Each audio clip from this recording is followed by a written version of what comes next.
අපි අද ඇවිල්ලා ඉන්නවා මිහින්තලේ කටුසෑයට පොඩ්ඩක් මෙහින් තියෙන පොකුණක් බලන්න. පේනවා ඇති රජ කාලේ පොකුණක්. මේ තියෙන්නේ වැහි වතුරෙන් තමයි මේක සම්පූර්ණ පුරවන්න ප්ලෑන් කරලා තියෙන්නේ. මේ තියෙන්නේ ඒ වැහි වතුර ගේන ඒ ස්ථාන සහ කානුව. මගේ යාළුවා මෙතනින් ඇවිල්ලා මේක දිගේ යන්න මෙතෙන්ට තමයි වැටෙන්නේ. ලොකු පොකුණක් වෙනවා ඇති. ඒ වගේම තව මෙතනත් ස්තූපයක් තියෙනවා. ගොඩක් කට්ටිය මේ හරියට එන්නේ නැහැ බලන්න. කටුසෑය විතරක් වැඳලා යනවා. කටුසෑයට මෙහා පැත්තෙන් තියෙන පේනවා ඇති ඈතේ මේ ඔය ඉන්න කට්ටිය ඉන්නේ ඔය කටුසෑය වන්දනා කරන කට්ටිය.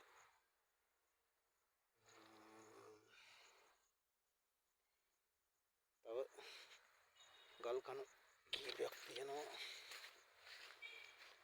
තියෙනවා ඇති එහා පැත්තේ. මේකන මචං එහා පැත්තෙන් වගේ ඇතුල් වෙන්න තියෙන අතනින්.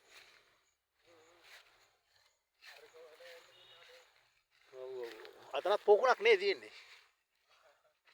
නෑ උතර එහා පැත්තේ පොකුණක් තියෙන්නේ.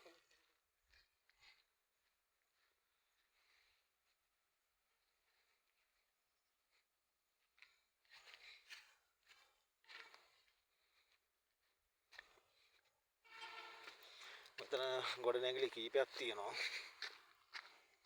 පේනවා ඇති.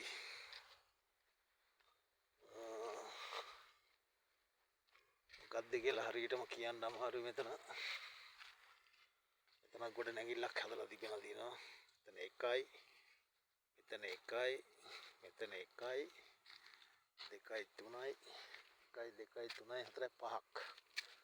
මේ හරිය පහක් තිබිලා තියෙනවා ගොඩනැගිලි. මොකද්ද මේ ස්ථානය කියලා හරියටම පැහැදිලි නෑ. මේක මං හිතන්නේ ප්‍රධාන ගොඩනැගිල්ල. ඊට අමතරව තමයි දෙපැත්තෙන් ගොඩනැගිලි හතරක් නිර්මාණය කරලා තියෙන්නේ. මෙතන තියෙන ස්තූපයක්.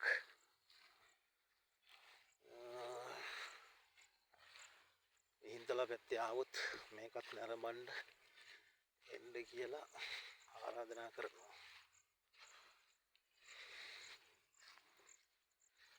අපි යමු ස්තූපයටත් යමු.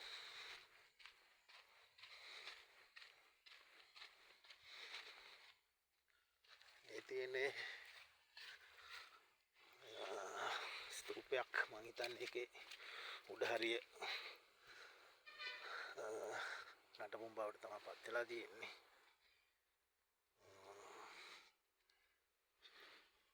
එතෙන්ට ගොඩක් කට්ටිය එනවා අඩුයි. මේ ස්ථානේ තමයි කටුසෑය තියෙන ඔය කට්ටිය වන්දනා කරන්නේ. එනවා ඇති අද සෙනසුරාදා දවසක් ගොඩක් කට්ටිය ඇවිල්ලා ඉන්නවා. මේකට එක්කෙනෙක් දෙන්නෙක් තමයි ඇවිල්ලා බලන්නේ. කටුසෑයම නිකන් අනුරුවක් වගේ තමයි මේකත්. ඒ දෙකම එක සමාන එක විදිහට තමයි හදලා තියෙන්නේ.